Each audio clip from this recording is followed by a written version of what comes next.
gideklarar ni Kristo nga mas bulahan tong motuo bisan wala makakita niya. Ang nahitabo si Tomas nituo o misunod ni Jesus, pero matud pang Jesus, nituo ka kay nakakita man kanako. Bulahan tong mituo bisan wala makakita.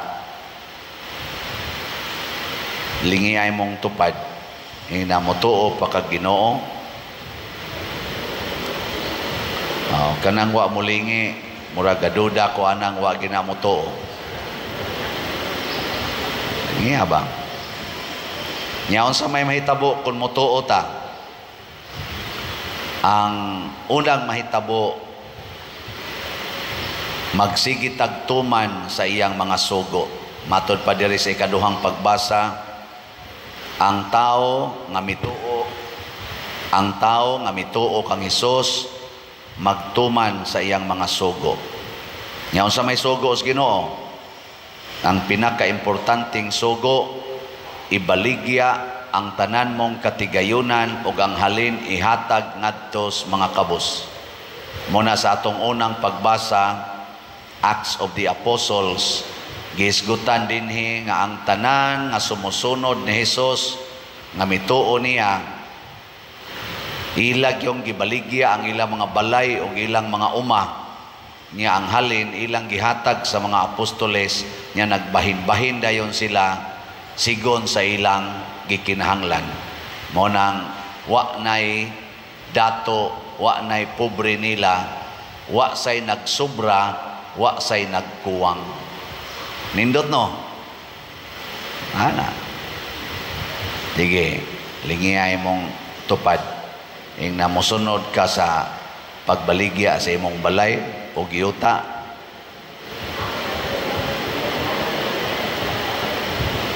Ingon sa na imong tupad, 40 manginatong pamalit ani, nga ibaligya na noon. Gikural man gayni nako, ibaligya na noon. Pero mao gina siya resulta kung tinuod tang mituos Ginoo. Nya nahitabo gini sa daghang mga katawhan nga tinuod yung nagtuos Ginoo. Sama ni kanay San Vicente Ferrer, wa naman na siya mag-angkon og yuta, wa na sana siya mangangkon og balay, maubitan nang gibutangan siya pako, kay bisag asa siya padung, wa siya gikawilihan. Kani manggong mangangkon ta, mawili ta, mawili ba, ma-attach ka, ay gyud pangangkon. Unsa ra man gi atong angkonon, nga kita anak sa Dios. Kana ra gyud nga ang atong tinuod nga amahan tuas langit, nga mamauli tag langit. Ana. Sige. Kay kasagaran ra ba nato kusog kay mangangkon sa mga butang sa kalibutan nga dili ato. Nya di kita moangkon nga anak tas Ginoo. Ang atong angkonon nga anak kita sa tao, muna makiglalis kita kay naa gitay bahin anang yutaa, mukiha gitag dita bahinan kay anak gud ko, kaliwat gud ko, asawa gud ko, bana gud ko, nganong dili man ko bahinan, nga ako man ang ginikanan. Ayaw na, biyain ang ginikanan, kung mao na lang na hinungdan nga magkinihaay mo, mga managsuon, mo na lang na hinungdan nga binungulay na mo mga managsuon tungod lang anang pagpangangkon anang kabahinanan. Oy, biyain na ang ato yung tinuod nga ginikanan tuas langit, mga anak ta sa Dios o gipakamatyan ta sa Dios, pinaagis iyang dugo o tubig sa iyang lawas, iyatang gilukat gikan aning pagkaulipon sa sala. Munang ningon si Kristo dire, gibuntog ko na ang kalibutan, mao nang panglakaw sad mo o gisangyaw ang maayong balita. Sige, lingi ag usab imong tupad ing na sugod karon, ning sabat nako na sugod karon. na dili na ko mangangkon nimo. Nasugod karon, di na ko mangangkon nimo. Di na ka mo angkon nga imo ng anak, imo ng asawa, imo ng bana. Ang imo ra gyung isulti, anak na siya sa Ginoo, anak sa kos Ginoo. Mo na dinis misa mo dayon tagingon, ipakita ang panag-inig suunay, dili ta maginangkunay ug unsa diha, igsuon tas Ginoo. Nya kay igsuon man tas Ginoo, mamauli ta ngadtos Ginoo, di ta mangadtog impierno. Namo na akong hangyo kanang inyong kwarta ipalit na lang nag-slot. Kay ngano man inigpalit ni mog slot nang igsuon ka sa tibuok simbahan. Gahapon pag anhin ni Bishop Ruben Labaho pag konfirma gidaan na mo ngadto atong bag-ong kumbinto nga wa pa kay mahuman nya ato man gihuman gid ang iyang kwarto anang guest room nato. Kita niya hala kanindot na gud ani. Di sa kumusod, suroy sa tangatos babaw. Suroy mi ngadto. Porte niyang lipaya siya wa man ko magtuong maingon ani ni dinhi. Ana, murag di gid kuno siya katuo kay dinhi gud siya sa una maganhian gud siya. Nya nganong naingon ana man na tungod sa mga taong nagsigig palit og slot. Lingay mong tupad. Ing napila kay natampo nimo ana. Ing na ko no. Basig sige lang sad mo dinig simba, wa gyud mo palit og slot. Ang uban sige balik-balik palit slot pero kamo bungol gyud kay tanan di gyud kabati. Nya murag pungkol di gyud kakuot anang ilang kwarta diha. Pila ra gyud ang 500 mo man slot jas kumbinto is BF dag. Di gyud kakuot. Pero lingaw kay mi pagbayli gabi Ikatulog ito na akong apil og bayli, nakagakos yung kong 5 ka kandidata. Nindota day gakson aning kandidata, lahi Regius Madre, no? Iwas ako kagakos og Madre, kamusta no? Pero nga ako bang malingawan ba? Ang akong kalingawan, gabi isi kong tanaw, waman dyan ko mo apil, o kanang gakos-gakos, pag-ending naman to, di naman ko reklamo. Nya, mo to nga magsigig hatag ba, magsigig hatag kanang baligya ana kuha kwarta sigig hatag mo bila to income nato na naman to income ko no. Murag ang akong tanaw-tanaw dito sa Gitali nga wa pa kwaig porsyento, murag gabi ang tanan atong baligya buwak inana niabot man tingin ito di amday niya siya masay mutuon hinoon no? Ako ani magtuon dong dili ika naman oy nagtuon hinoon ani. So ang koan ang mao ni kuno ang kita di ay ang total gyud na nadawat sa katong baligyag buwa katong mga sana karang bayli-bayli nana niabot og 157,230.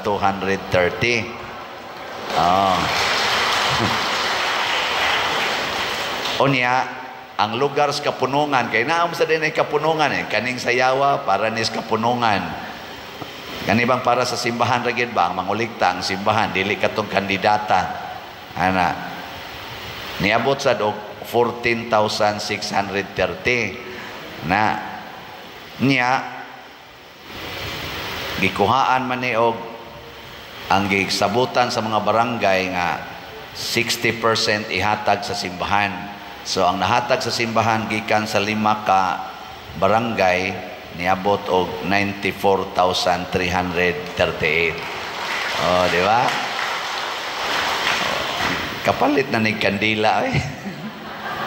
Nya plus atong 14,630. Nya na maligya nam sa baligya na maligya am sa atong PYCC ambot nakaginansya ba to wala pa man say kwintada basig lutaw puhunan lunod ginansya ato.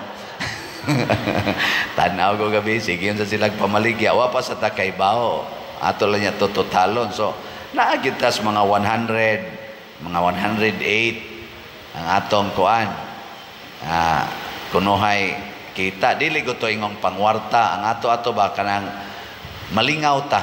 Nindot kay tan-awon ang nag-inambitay sa ilang talento sa pagsayaw niya. Ang kalipay ba kaning traditional bitaw nga sayaw. Ang ato yung mga in quotation, mga senior o mga tiwasonon mo gyoy hilig kay tanan. Nindot kay sila tan-awon. Graceful kayo bisag mga tiwasonon na graceful kay sila tan-awon. Ang mga batanon pastang gahiag lawas. Di ka mao. Pero padiskuha mga batanon party kusuga mo layat-layat. Pero kadto na ganing sayaw gyud nga katong ilang binayli mga chatsa, boogie, unsa patong uban, waltz inana. Uy, gahi kay glawas sa mga batanon. Uy, ang mga tiwasonon hastan ka graceful ganindota. Ana no? Ako di sa ko kamawa ng sayawa.